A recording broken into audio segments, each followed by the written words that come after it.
So Jordan, hey, just in terms of getting used to a new role, you'd had coming off the bench last couple games, you're starting. Differences for you, or you just do what you do? Yeah, I mean, obviously there's a difference in terms of uh, my minutes. Just coming off the bench, a little bit more difficult to get into a rhythm and stuff like that. And I knew at that time, a lot of things have changed with this team. Not only COVID, but we've had obviously, the whole Oscar thing, and a lot of stuff has changed. Our whole dynamic has changed. So in the beginning of the year, I was just trying to fill a role. Whether I liked it or not, I just knew I needed to do whatever I needed to do to help the team win and what Hugs needed me to do. And then that role changed, through COVID, through, the leaving of Oscar and all that stuff. So, it's not easy coming off the bench, when you feel like you put in time and you want to be out there. Obviously, every single one of our players wants to be out there. But, my pops just kept telling me, stay ready. So that's all I've done. John Antonik. Jordan, I haven't studied this, but I've read this, that you guys offensively are scoring more since Oscar left. Why do you think that is? I don't have any proof to say that, but it just looks like you've been able to score more. Why do you think that is? No, I don't necessarily know if it, points per game might be up and stuff like this. Yeah. I mean, don't get me wrong, Oscar is a hell of a player. I mean, he's a McDonald's All-American for a reason, and I wish nothing but the best for him. But with him, stepping away, what that does is, this entire season, I don't think, there's not a coach in the country, whether it's Hugs or Calipari or anybody down the line, that would see Derek and Oscar on the same team and not be like, we have to play both of them. Because who do you tell? You either tell an All-American with Derek that he's going to come off the bench, or you tell a McDonald's All-American who also has a chance to be an All-American in college that he's going to come off the bench in Oscar. So you had to play this, kind of difficult situation where I think, we got off the slower starts. We definitely weren't as fluid offensively. If you put two 7-footers, 6'10", 6'8", whatever, two really big guys on the floor at the same time, they take up a lot of space in the lane, and it becomes kind of a slower, grinded out pace. Now we have Derek down there, and he works really well in space. He sees the floor really well. He's not even really a true 5. I don't think he would even tell you that. But the floor is more space. A block is open. Driving lanes are now open. The floor is more spread. I would venture to guess that's the reason why, points per game are going up. I think offense efficiency is probably higher. Now we just got to try to find a way to mend our rebounding issues that we have at times. Yeah, you mentioned the spacing. That's also opened up the ability for you guys to shoot outside a little bit easier, I guess, too, right? Yeah. Oh, for sure. I mean, spacing is incredibly important in the game of basketball. And that's what I mean. You're stuck between a rock and a hard place. You want spacing, but who are you gonna, take out of the starting lineup between Oscar and Derek? I don't blame Hugs for not doing it, because I don't think I would, or any coach would at any time, say that we're gonna bring one off the bench. We just had to do it. So. Kevin Kinder. Hey, Jordan, with these changes, Coach Huggins says you're still the guy that knows the offense inside and out. When you know something should come open, some action, some cut, some pass, is there sometimes a temptation to throw a pass there, even though it might not be open, because you're saying, hey, this should be open, because that's what we designed it to do? Yeah, I think a lot of, I watch film with Jawan Staten on an almost daily basis now. We break different things down, just especially now with my minutes being in a little different situation than they were in the beginning of the year. My impact can be greater. So we watch film, and I think what you're alluding to is sometimes I have a tendency to try to squeeze a pass in there that's maybe not there, or I see something that, other people might not see. I've always been that way. I don't think Hugs necessarily wants to completely change who I am as a player. He's never tried to do that with me, but he has tried to shore up some of those unforced turnovers. So the 1 in transition, 2 in transition to Derek, those aren't even, with me knowing the offense, I know what comes open at what time, who should get the ball at what place. But really, that's generally not my issue as much as it is just trying to make something happen when it doesn't need to happen. So that's just something that we'll continue to work on for sure. Justin Jackson.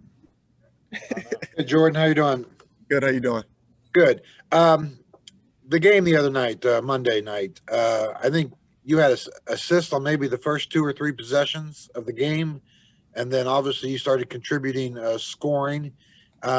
Just kind of talk about. I mean, it was a pretty good start for you, and what that what that does for you, not only for confidence in that game, but also moving forward. Yeah, I mean, even bringing it back to K-State, my first start this season, it was just something to build off. I didn't shoot it that well at K-State, but I just tried to find myself in a rhythm. Getting other guys going early is my job as a point guard. So if I throw it to Derek, and as long as Derek finishes it, as I'm looking at him right here shooting free throws, we get off to a good start and try to play inside out. Is he making them? He made his first one. Hold on, I'll tell you if he makes this one. He's super good. Cody Nesper. Hey, Jordan. So last year, Chase was always the guy that Huggins would talk about as knowing the system really well and knowing where to get guys and stuff like that. And this year, that's how he's kind of been talking about you. Do you feel like you've taken over that role? Is that something that you've deliberately done, or is that just happening kind of passively? I don't know if it's a deliberate role that I've taken over, but from the moment I stepped on campus, I needed, 2 things. I needed the laminated, play sheet that Hugs has over with him during the game, and I needed a disc that I could pop into, my TV at home in my dorm and just all the plays. So I went through them all, tried to find out just where things come open and learn the offense as well as I could have, and try to just be an extension of Hugs. Derek just airballed the free throw, by the way. But I tried to learn it the best I could, and I knew that was my role. I'm a point guard, and I want to be as pure a point guard as I can possibly be.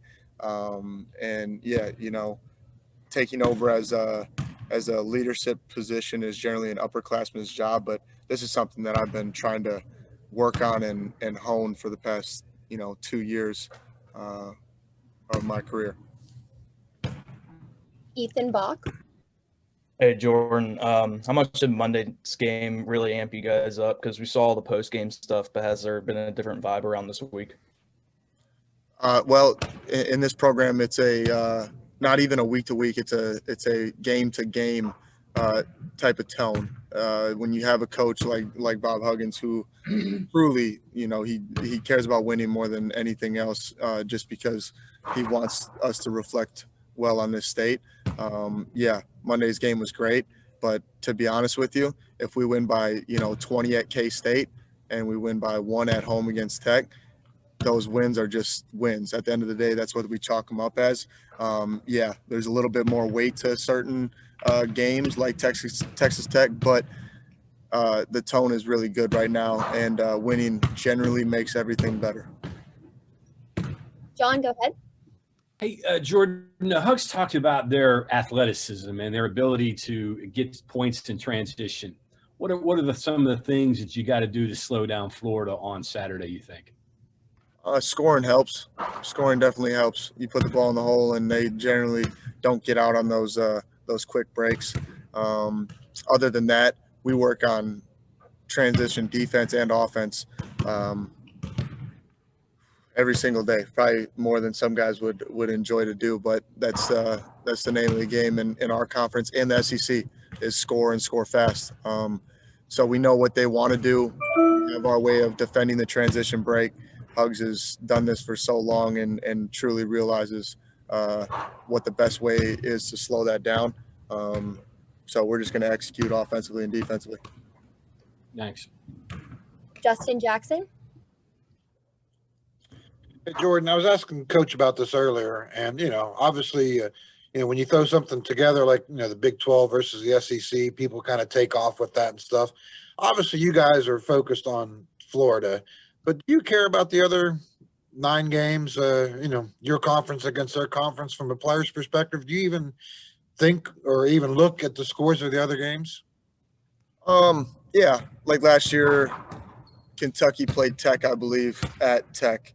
I watch a few of them. I don't get too wrapped up into it, but I mean, at the end of the day, it's all just a subgroup, and we would like to see the Big 12 do better, just because we know how good of a league this is and how hard it is to win in our league. So it's just a little bit of a bragging right thing. I don't think it carries a ton of weight, but you never know, postseason and what the committee takes into consideration. We would like to be held as a Big 12 group as the best conference in the country. Okay, one last question. Mike, go ahead.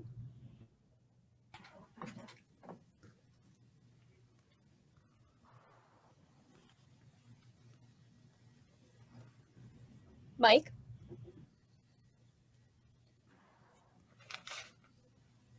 Are we there now?